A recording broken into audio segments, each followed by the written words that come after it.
Hai guys, balik sama gue William Sudana. Dan di video kali ini kita udah masuk di minggu-minggu terakhir di bulan September. Dan sebagaimana gue udah bahas di video sebelumnya, bahwa tipikal bulan September itu biasanya tuh merah berdarah. Tapi berbeda dengan yang kali ini, karena bulan September kali ini luar biasa dahsyat. Jadi dengan kenaikan gold yang udah sampai 2.620 ya per closing minggu lalu, kira-kira kenaikannya akan sampai sejauh apa? Ini yang menjadi pertanyaan teman-teman semua, terutama mereka yang lagi panik karena nge-sell. Oke, jadi di video kali ini kita akan bahas di minggu-minggu terakhir ini, terutama setelah pasca The Fed membubarkan narasi penahanan suku bunga sehingga sekarang diturunkan suku bunga langsung drastis secara agresif ke 50 bps, kira-kira goldnya bakal lari kemana? Langsung aja kita mulai videonya.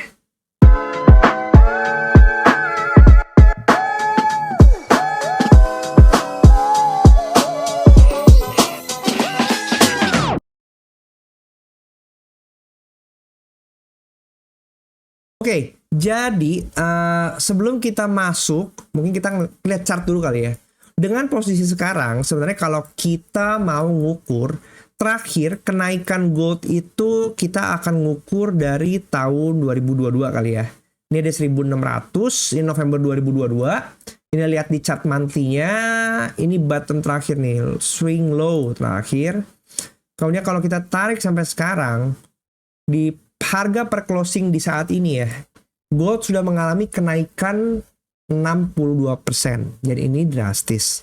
Tapi kalau kita lihat lagi, sebenarnya kalau dari sisi ini, secara monthly, swing low yang valid yang terakhir di sini adalah di sini ya. Nih, di 1804. Yang ini adalah tepat sebelum gap Hamas. Oke. Setelah itu, dia langsung rally ke atas. Kalau misalnya kita lihat secara struktur market, ya last pullback-nya ada di sini nih. Nih 1982. Setelah itu dia lanjut rally tanpa berhenti. Jadi struktur secara monthly, kalau pandangan saya kira-kira seperti ini. Oke. Berarti kenaikan yang ini ya, yang di sini, ini belum ada koreksi dari sisi point of view monthly ya. Karena belum ada setelah pasca dari 1980 ini, belum ada low monthly yang diambil inducementnya. Artinya kenaikan ini masih satu arah gitu, belum ada pullbacknya. Oke. Nah, dari sini artinya kenaikan ini sooner or later akan terjadi pullback antara 2473 yang diambil, atau mungkin 2366 yang diambil, atau mungkin 2317 atau 2288. Ini kita tahu bahwa angka-angka ini adalah angka-angka sakral yang selama ini menjadi tumpuan untuk gold.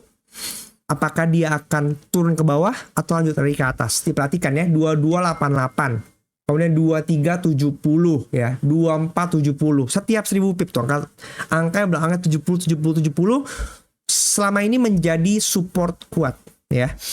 Dan selama ini belum tembus, jadi kita jangan mikir dulu, oh kita mau sell long term. Kalau buat saya, dengan posisi monthly yang Septembernya begitu kuat ya, ini belum ada sign of reversal. Tapi kalau misalnya ada pergerakan turun ke bawah di daily-nya, di 4 jamnya, wajar itu. Karena apa? Ya bentuk koreksi, harga pasti akan naik turun kayak gitu. Oke? Kita turun ke weekly-nya. Sama posisinya mirip ya, karena di sini terakhir ada di sini 2278. Ini adalah last pullback di weekly low-nya sampai sebelum ini diambil lagi. Dan kalau kita perhatikan weekly kemarin juga menunjukkan strong bullish. Ya, kita perhatikan bagaimana bentuk candle-nya. Dia bentuknya candle seperti hammer atau pentungan. Kalau buat saya ini kayak pentungan ya. Dia wick di bawah. Kemudian ini open wick, dia turun ke bawah ke low-nya di sini. Kemudian dia tutup ke atas, pullback sedikit. Jadi HSH weekly-nya sangat sedikit ya. High di 2625, artinya new all time high hampir setiap minggu. Pasca kemarin sih tiap minggu. Kemudian sign of rejection di bawah di sini, artinya sellernya kalah, dia mau dorong ke bawah, nggak berhasil, didorong ke atas lagi. Oke, nah kira-kira bagaimana pergerakannya? gue mencoba untuk mencari narasi dan analisa-analisa yang ada di market. Oke, kita coba baca ya. Oke, dari narasi ini ya, ini dari Economic Times, what US Fed rate cut and escalating tension in Middle East means for gold prices. Nah, di sini ya, gold, ya kan, ini kan dia difungsikan atau emas itu kan dipersepsikan sebagai dia inflation hedging ya gitu. Makanya ketika inflasinya naik, goldnya akan naik kayak gitu. Maka tapi kan jadi relationship between gold price and interest rate is uncertain and unstable gitu. Jadi walaupun dia sifatnya inverse atau berkebalikan, tapi relationship-nya nggak selalu pasti seperti itu kayak gitu. Karena banyak faktor selain inflasi, selain ekonomi, sebagai dia fungsinya sebagai inflation hedging, tapi tension global market yang saat ini juga masih banyak geopolitical crisisnya ya, itu juga menjadi trigger untuk naikkan dan penurunan harga gold. Sehingga kalau sekarang kita mengkorelasikan harga emas dengan suku bunga, jangan lupa bahwa masih ada tensi geopolitik yang akan mempengaruhi harganya. Oke. Nah, karena ketika geopolitik tension rises, terutama dalam masa perang-perang, maka dunia kan uncertain, instabil, ya kan? Maka gold juga akan dibeli safe haven. Gitu, oke? Next. Hey, buat kalian yang ngerasa yakin dengan kemampuan kalian trading, gue mau ngajak kalian untuk join partnership program dengan XM untuk menjadi master trader. Karena dengan program master trader ini, kalian bisa membantu teman-teman kalian yang mungkin kesulitan atau nggak membutuhkan bantuan strategi atau nggak idea trading plan dari kalian. Benefitnya apa? Satu, kalian bisa mendapatkan 50% keuntungan sharing profit dari setiap profit yang didapatkan oleh klien-klien kalian. Nggak cuma itu, kalian juga bisa manfaatkan fitur leverage 1:500. Dan yang paling penting menurut gue adalah bagaimana kalian bisa merecord semua trading plan yang udah kalian atur. Nggak cuma buat kepentingan diri kalian sendiri, tapi juga untuk potensial klien kalian. Karena calon klien kali ini akan menjadi sangat tak terbatas dan bisa menjadi tambahan revenue buat kalian sebagai trader. Kalau kalian pengen tahu lebih lanjut, kalian bisa klik link di sini atau nggak di video description dan segera daftarkan diri kalian untuk menjadi bagian dari master trader di XM. Langsung kita balik lagi ke videonya. Di sini ada juga pembahasan dari ini CBS News ya. What will happen to gold prices after the Fed cut rate? Tetap sama narasinya. Analisa-analisa yang ada di market. Di sini dibilang bahwa there's a significant chance that expected rate cuts has already been partially priced in gitu. Jadi karena narasi pemotongan suku bunga ini kan udah semakin naik ya, pertama dalam beberapa momen belakang yang pastinya tuh di-announce saat Jackson Hole Symposium gitu. Dengan adanya statement tersebut, market selalu forward looking ke depan. Maka itu ketika ada narasi yang dibangun, maka biasa market akan bergerak duluan. Maka ketika pemotongan suku bunganya diumumkan, bisa jadi market udah price in. Makanya selalu ada narasi buy in rumor, sell in news kayak gitu. Oke, makanya pas kemarin pemotongan suku bunga dirilis kan harganya drop jatuh ya, walaupun hari Kamisnya dia kemudian rally lagi sampai Jumat dia nge-push lagi ke atas gitu. Maka itu efeknya Fed rate cut ini nggak signifikan, nggak terlalu impactful seperti yang diharapkan kayak gitu. Oke. Nah, makanya di sini juga probably next upcoming rate cuts-nya yang akan mungkin terjadi di FOMC beberapa ada 3 kali lagi ya, mungkin nggak akan ngasih immediate impact on gold price trajectory kayak gitu. Walaupun tetap semua orang berpandangan gold tetap akan bullish. Bahkan di sini Goldman Sachs kan udah bilang dia akan mungkin ke 2.700, yang sebenarnya sih kalau menurut gua nggak gitu jauh ya, sisa mungkin sekitar 800 pip lagi dari harga yang sekarang. 2.700 sangat mungkin untuk dikunjungi kayak gitu. Tapi di sini dibilang juga ya bahwa the shift in central bank behavior has altered the traditional dynamic between gold prices and interest rate. Jadi ini mengukuhkan statement yang barusan dibilang bahwa korelasinya nggak pasti kayak gitu, pasti akan ada dia nggak sejalan kayak gitu. Kemudian di sini ada satu artikel menarik lagi dari juliusbaer.com. Oke. Gold rate cut driven record highs. Di sini dibilang bahwa sekarang fokusnya nggak lagi based on Chinese investment demand, ya kan? Kemudian di sini dibilang bahwa link between interest rate expectation gold market is twofold, ya kan? Via futures market dan physical market. Sekarang future marketnya itu udah bullish, udah duluan nge-buy. Artinya future market itu kan selalu bergerak duluan ya. Orang menggunakan itu sebagai hedging. Tapi ketika sekarang kita ngelihat outlooknya gold semakin bullish, maka pergeserannya akan terjadi nanti di physical market, artinya market spotnya kayak gitu. Di sini dibilang bahwa looking back at the previous interest rate cutting cycles reveal that lower interest rate alone are not sufficient to push gold prices higher. Gitu. Justru jika pemotongan suku bunganya itu didampingi dengan kondisi resesi, maka high impact-nya akan lebih nyata kayak gitu. Tapi jika recession does not follow, mereka mungkin akan turun average-nya 7%. Tapi kalau misalnya dia ada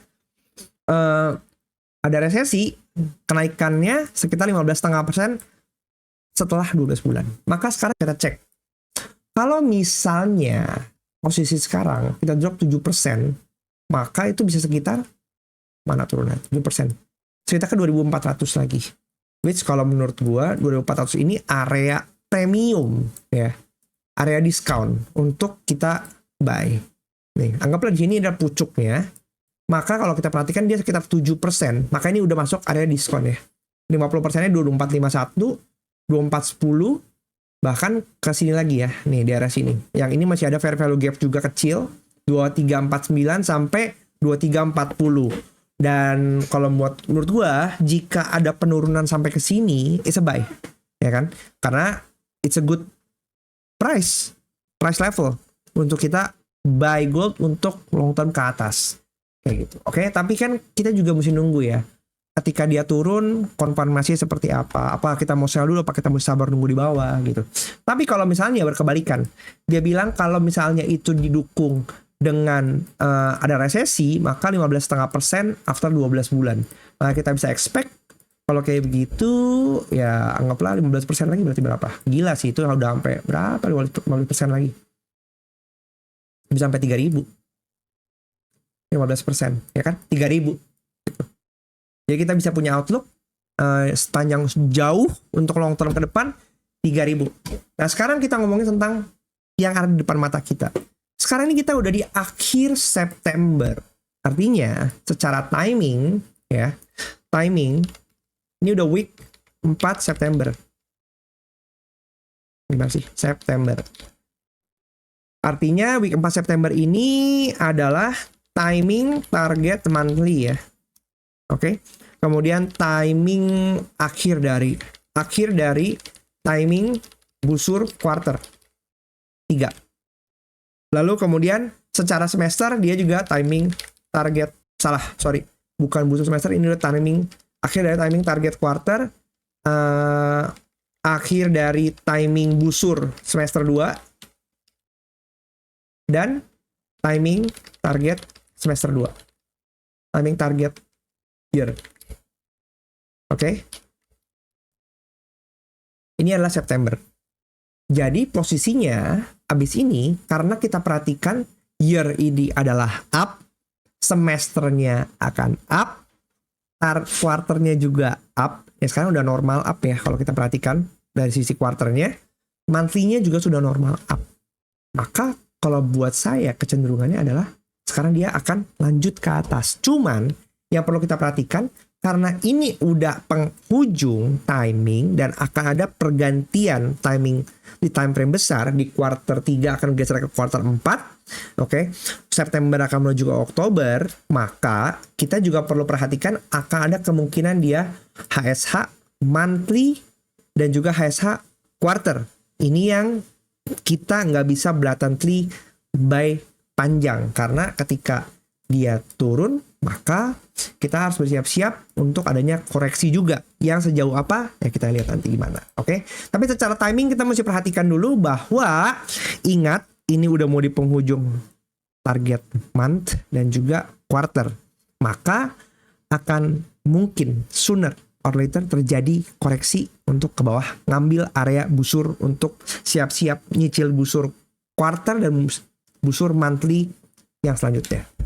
Oke, dari sisi kita lihat sekarang pencapaian, kalau kita perhatikan dari sisi year, ini dikit lagi R4 year ada di 2674, yang menurut saya 500 pip ini very very easy. Jadi kalau misalnya dia mau kejar dulu ke atas sampai R4 2674 baru dia koreksi, itu juga kemungkinannya ada. Untuk dari sisi semester kita ngelihat ya, Ini R4 yearly dan R2 semester, ada 2695. Beda dikit. Sama, instead of dia turun, kalau menurut kalian kayaknya lebih dekat ke atas dibandingkan turun, ya kan? Apalagi sekarang posisinya setiap semester di setiap candle 6 bulanan dia naik super strong. Dari sisi quarter juga sama, dia masih super strong ke atas.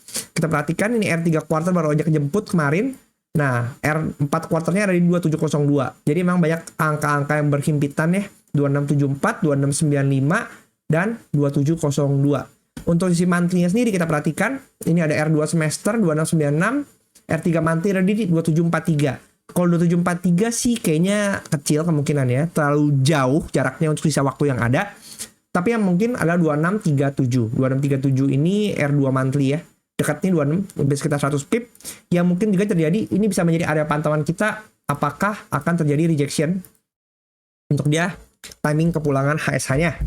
Untuk weekly sendiri ya, weekly kalau kita perhatikan dengan posisi candle seperti ini ada pivot kita ada di 2599, S1-nya ada di 2572. Dengan kita melihat posisi candle yang seperti ini, kalau menurut saya sih ada kemungkinan dia akan dikunjungi nih. Nanti kita lihat apakah ada major events yang bisa membawa gold turun sampai ke area sini lagi nih, 25.500-an ya. Atau kalau enggak, ya kita pantau. Nanti timing dari Senin, Selasa, Rabu bisa penurunannya sejauh apa gitu. Karena memang kalau kita perhatikan dari sisi daily-nya itu dia strong candle. Dan sebenarnya kalau kita lihat di sini, harga closing itu enggak gitu jauh dari HB daily-nya dan HB weekly-nya. Jadi, seperti biasa yang akan saya infokan bahwa ketika terjadi koreksi seperti ini kemudian dia ambil atas, oke, ini bisa menjadi tanda-tanda mungkin pembalikan kalau misalnya terjadi struktur seperti ini. Nanti lihat timingnya juga gitu, karena ini HB weekly dan HB daily sebenarnya sama di areanya ya, sama-sama di 2625 gitu. Apalagi kita perhatikan nih R1 daily ada di 2631, kemudian tadi R1 weekly ada di atas ya, di sini ya 2651, R2 monthly ada 2637. Jadi ini menjadi area-area yang bisa kita pantau jika terjadi rejection mungkin di 2631 atau enggak di 2637. Kita bisa lihat apakah itu ada momen untuk dia ngejar ke bawahnya dulu kayak gitu. Karena tanpa adanya konfirmasi perubahan struktur di time frame kecilnya, jangan sell dulu. Kalau menurut saya sih sabar seperti itu. Lihat di H4 sendiri aja kita melihat pivot daily di 2608 ya. 2622 posisinya ini masih H4-nya masih gede, masih bullish. Jadi pun sama, kalau misalnya di awal-awal time frame nanti diambil seperti ini, ya kan? Mungkin dia terbentuk black di sini. Kemudian ada candle yang sifatnya dia engulfing ke merah di sini, bentuknya merah. Nah, ini bisa menjadi area untuk kita pantau apakah ada yang bisa menjadi ini area pivot weekly. Ini ada fair value gap juga di H4-nya, ya kan 2595 sampai 2602. Kemudian ini area base-nya. Jadi enak sebenarnya nunggu di area di sini nih, sangat dekat S1 daily juga nih. Untuk area yang nyaman untuk kita bisa buy kalau mau sabar ya di sini. Dengan invalidasi di sini LB daily. Karena kalau ini udah break ya probably gini. Posisinya sih gini kalau menurut saya.